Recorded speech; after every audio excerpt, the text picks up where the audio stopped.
Good afternoon, everyone. It's Gary from Soccer Pro, and today I have the honor of having Professor Shaun Green with us from Soccer Coach TV. So welcome, Shaun. I'm glad you're able to make it out and speak with us today. If you could, please give the audience a little bit more information about your background and what you're doing today with Soccer Coach TV. Wow, my background. Well, Gary, I knew Burger King when he was a prince, you know what I mean? I've been around a long time, brother, long time. And, my background, I'm originally from Newcastle, England. And, I came out here when I was a young lad. And my first job over here I was the assistant at Brown University when I was 20 years of age.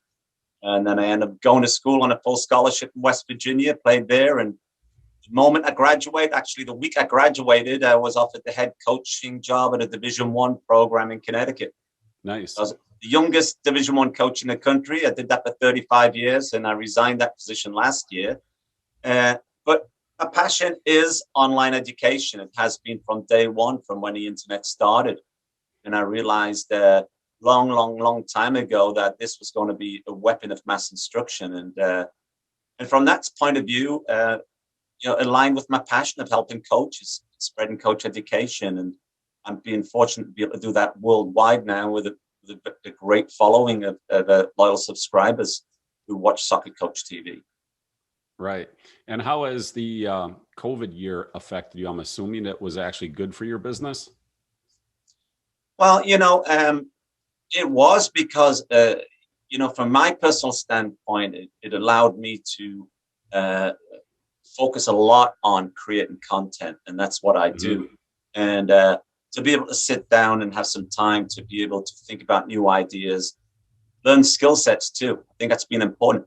Gary, I really think if you come out of this COVID situation and you haven't developed new ideas, if you haven't had an opportunity to get online and learn a new skill set, I've learned some unbelievable stuff online, developing my graphic skills, developing my editing skills, improving my Photoshop skills, all these different things, I think, which are critical for future coaches.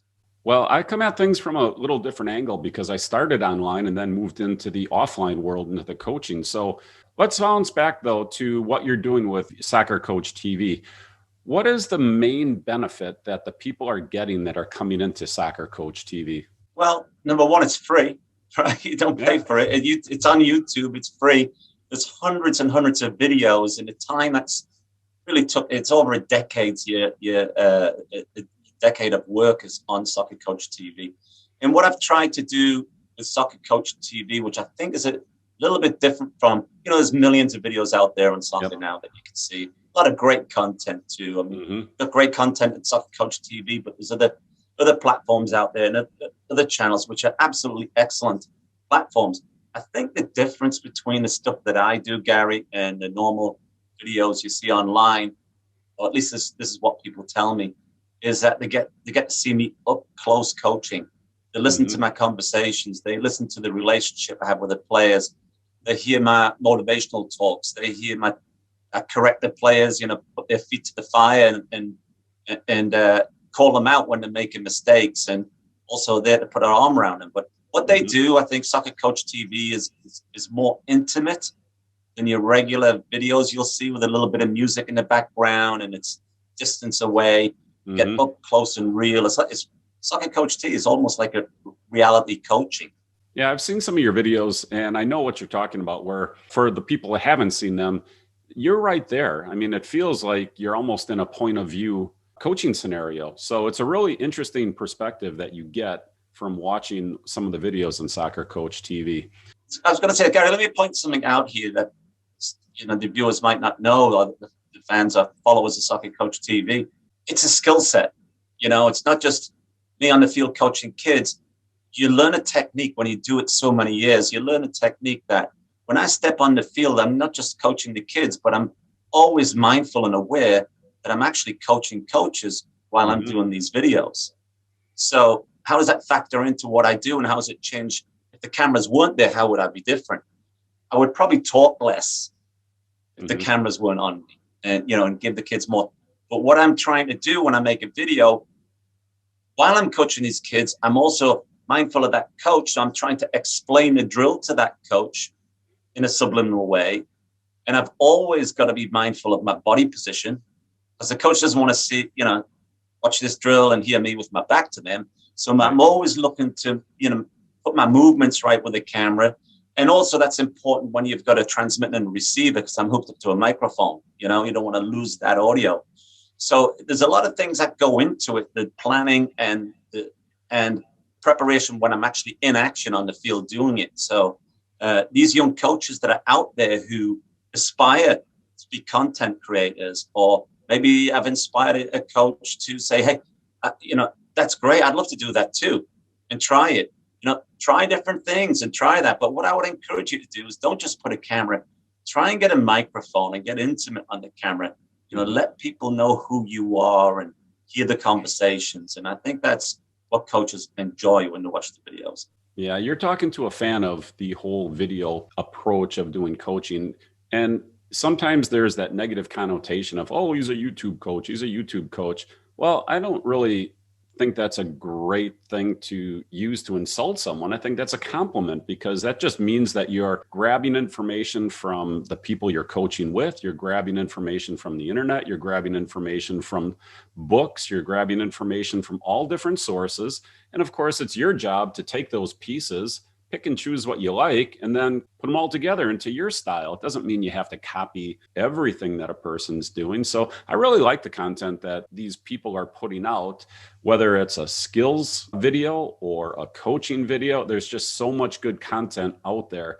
And if you just keep looking at it and watching it, you're always going to become a better coach just by taking the experience of people like yourself that have done it already. I mean, why start again? You've got 35 plus years into it. So that's a treasure trove right there. You're right. You've got to be hungry for knowledge and thirsty to learn. There's 7 billion people plus on this planet, and every one of them knows something you don't. Mm-hmm. And if you could steal an idea, borrow an idea, modify it, that's what I try to tell young coaches who write to me. Don't want to be me, learn from me, but inject your own personality, your own style into the game. But listen, I've watched your videos, Gary, online, and you're a natural at it. Where you could pick up an iPhone and do a selfie video, and it just rolls off your tongue. And sometimes for me, believe it or not, I find it hard to do like a pre-rehearsed kind of script. I like to, wing it, talk up. When I sit down and think about something too much, I get more uncomfortable about it. And that might happen with a lot of people. I mean, you're experiencing this. Not everybody is great in front of a camera.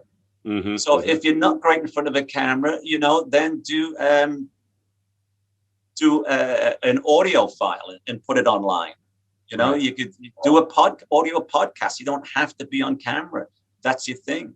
Yeah. And if you're not talking, create some content, create some graphical content. There's all different ways in which you can, put your knowledge out there for sure. Yep. And here's the thing for me anyhow, and I think this is going to be true for everyone in general, is that I always tell everyone that every 6 months, you're going to hate all your previous content. Because every 6 months or so, your skill set is just increasing because you've been practiced, you keep doing it, you keep finding ways to improve what you're doing. So then when you look back, you're like, oh God, that was trash, but then 6 months from then, you're going to think your content is trash again. So it's just a continuous process. So just get out there and start doing it. That's really the key, is just start, do it again, do it some more, and just keep going. So anyhow. It's trial and error.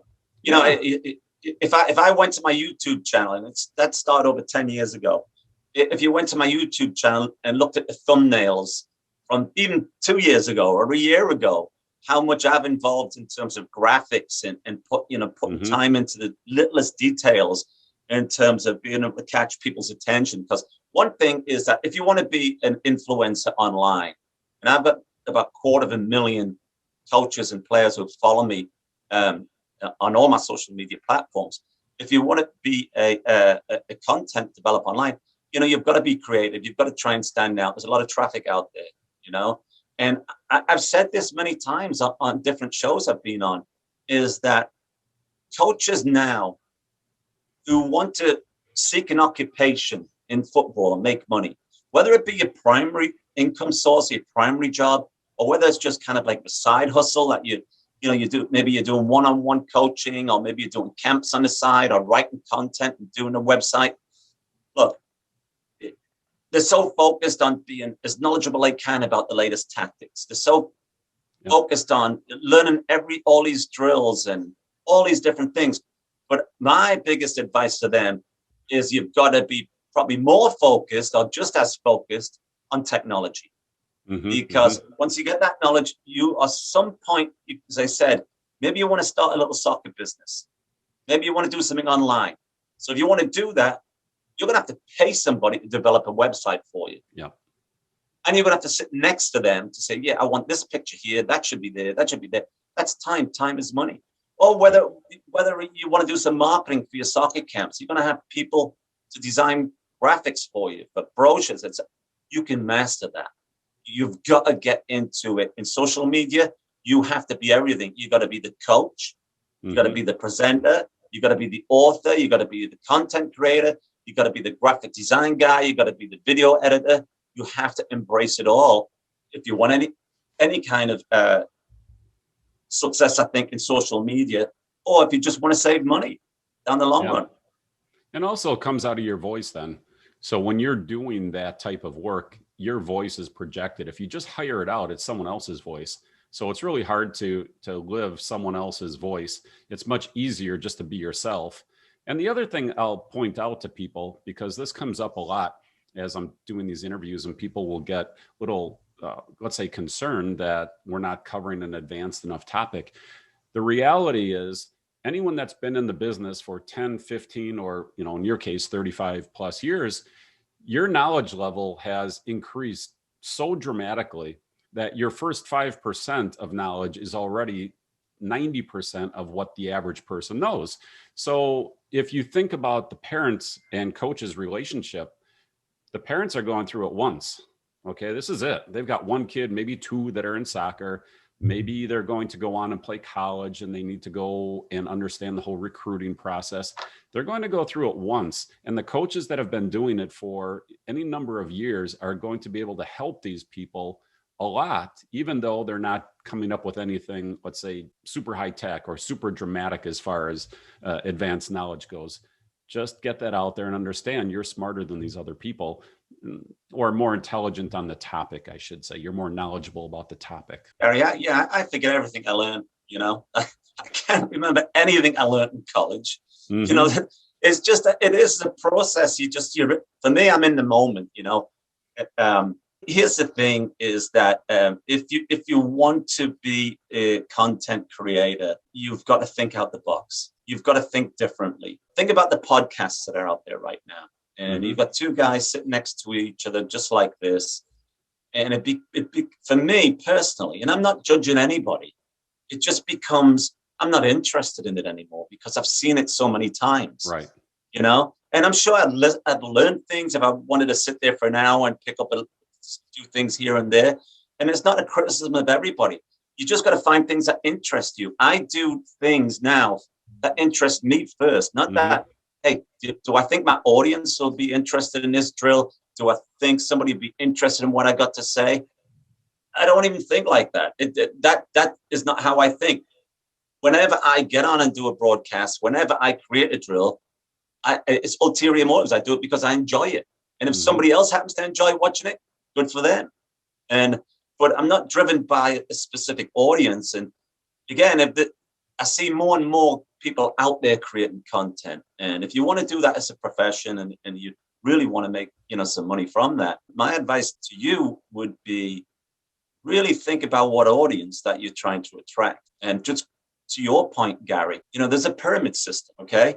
And at the top are apparently, your elite coaches, your college coaches, your professional coaches, and it gets fewer and fewer. And that knowledge becomes, more detailed, much more looking through a totally different, narrower lens. Then you get down to the bottom and you've got all these rec coaches out there, all these parent coaches, all these volunteer coaches out there. That's the base of the pyramid.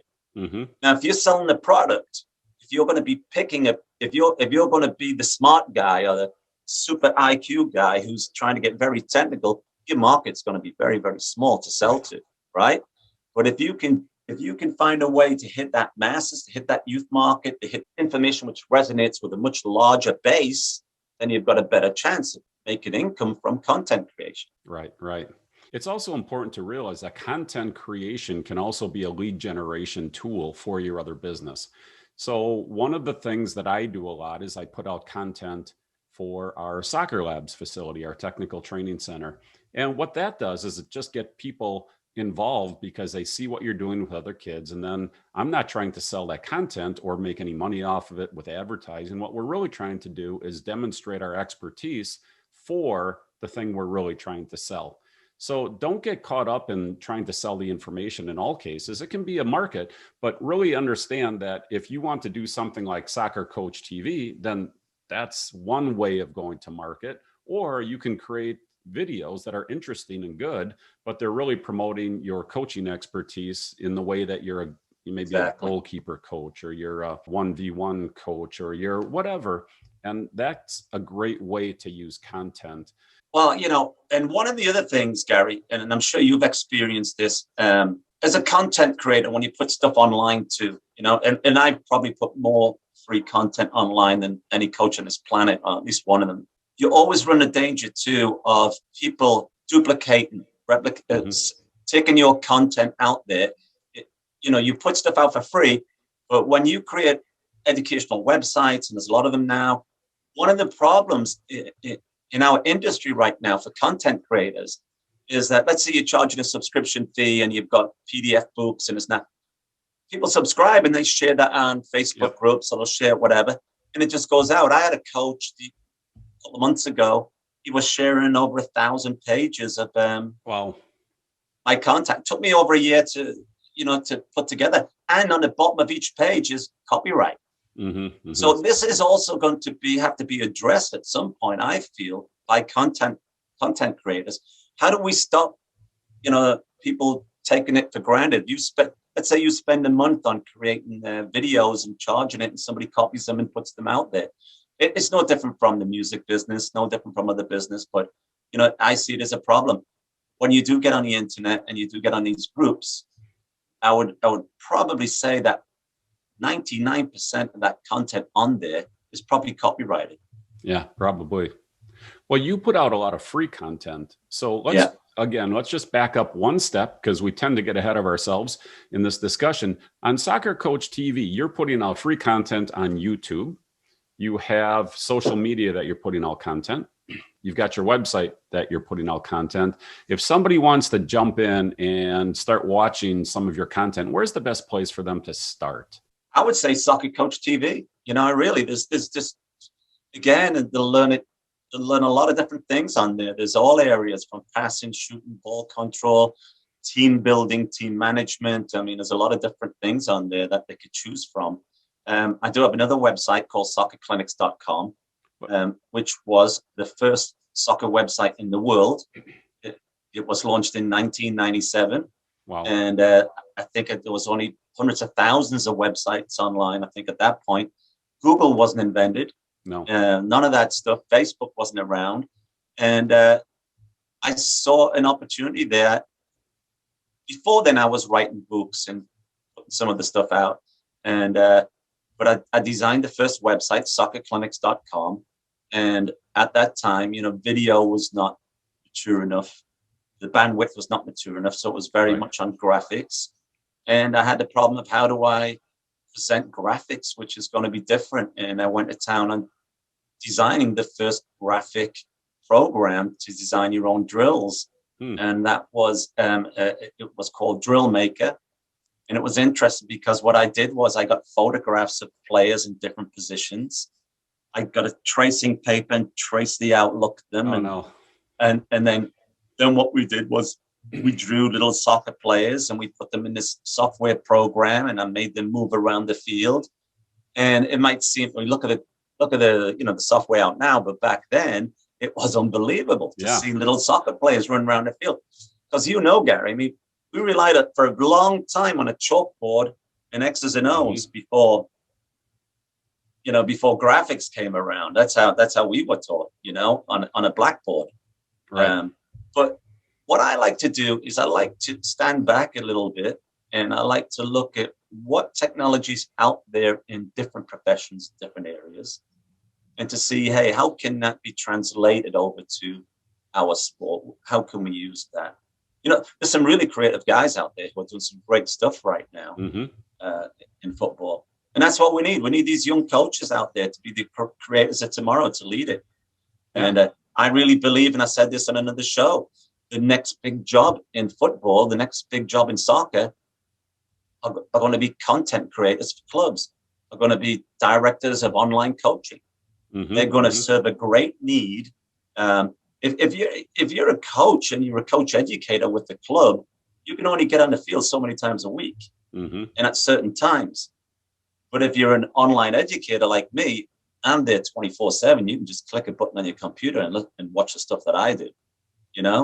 It's just a logical way to go. And I think that during this pandemic, where a lot of coaches who are maybe uncomfortable or even new to it, with platforms like Zoom, etc., they've got to keep on embracing that, to interact with their club, their players, their administrators, etc. I think it's a great thing to do. There's a little advertisement we put out for Soccer Pro, and it has some eyes on it and talking about how your eyes always lie to you. And when you talk about getting online and doing the content, when you're at the game, it's very difficult to actually understand what's going on in the game because there's a lot of excitement. You're looking this way, something's happening over there. You don't see the full picture. So just incorporating that online content into your own repertoire makes you a better coach, because now you're starting to see the things that you may not be seeing during a game. And what I always found funny was the arguments we would have on the sidelines, like for my daughter's team, right?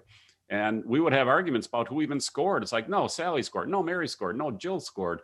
It's like you talk to three different people and they're all telling you a different answer as to what happened.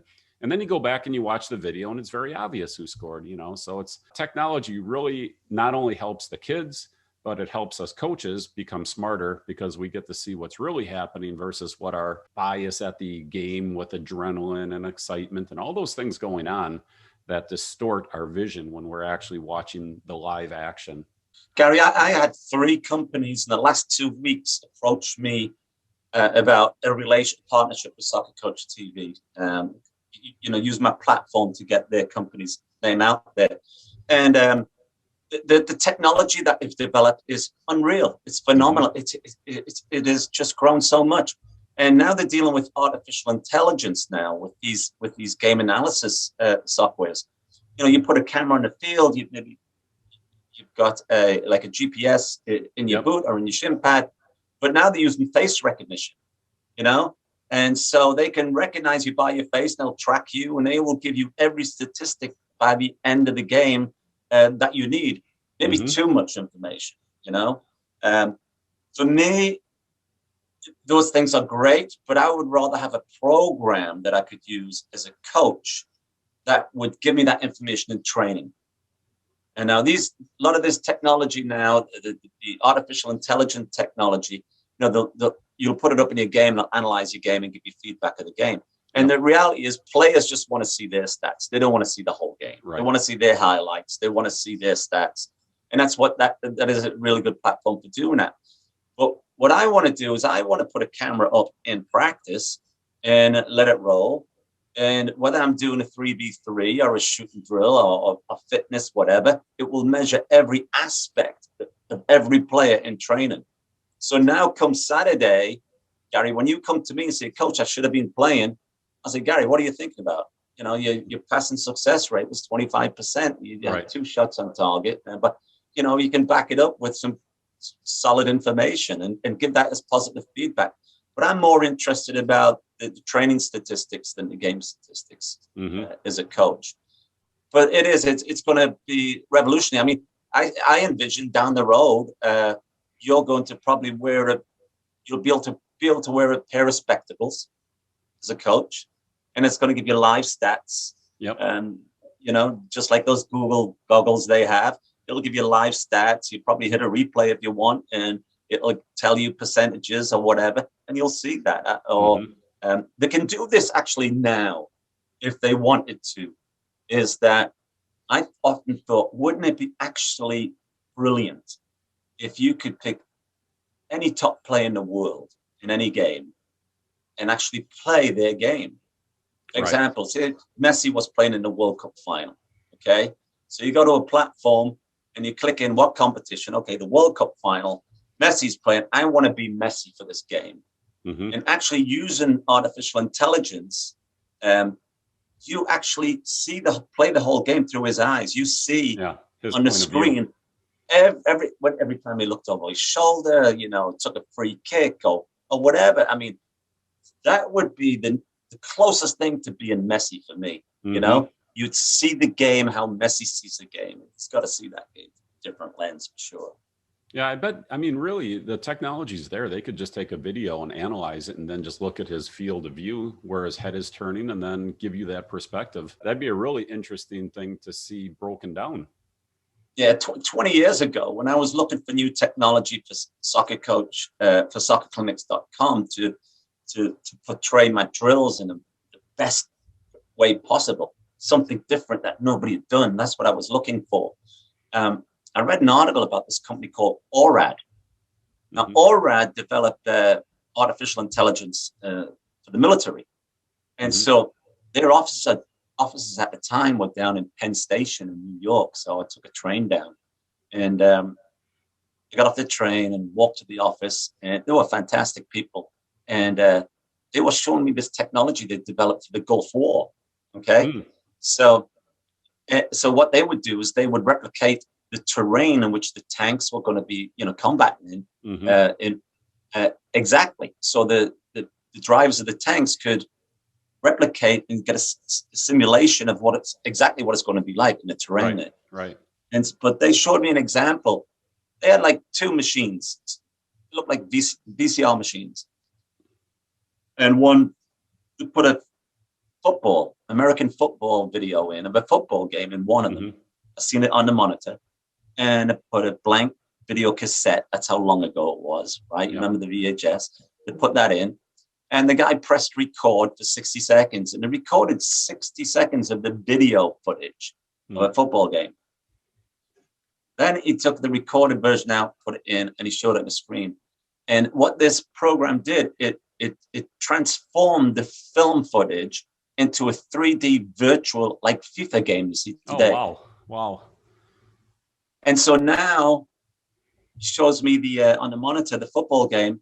The greatest thing about it was you could freeze it and you could actually manipulate it, move it around, and you can look at it from any perspective.